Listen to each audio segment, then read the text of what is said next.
Henry Kilama Komakech is a lawyer and radio commentator who joins us now by phone from Gulu in Uganda. Henry, good to speak with you. So just tell us, how has the results been received so far? Yeah, thank you very much for having me. Of course, it's been a long day, it's midnight here, but I think mixed reactions. One is, I think, for the first time, the NRM government has won in northern Uganda, like a landslide.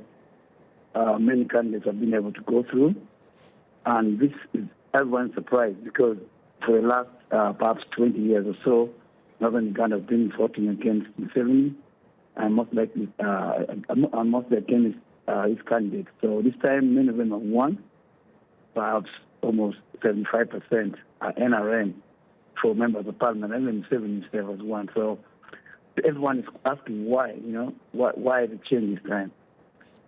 And what happens now with Bobi Wine? Of course, as you say, he got 35% of the vote, and he is saying that there are irregularities in the election. What are the next moves for him? I'm not sure about that. Of course, he says he won't challenge that. I have not been privy to whatever he wants now, but I previously presented to him in court in the cases involving the Arua incident. But right now, I don't have any instructions from him or any conversation about what his next moves are.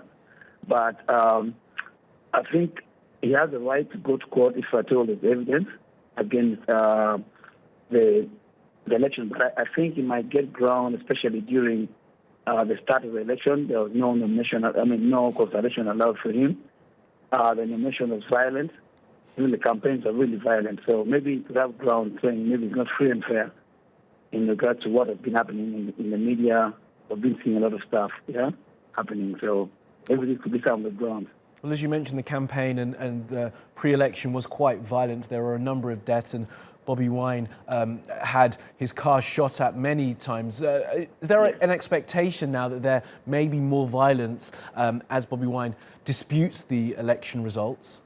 Yes, even this evening, I think there was a briefing, I don't know how far true it is, that those who are using Kampala-Gulu highway should be cautious, especially around Luero, the former stronghold of the NRM and where the started his bush war.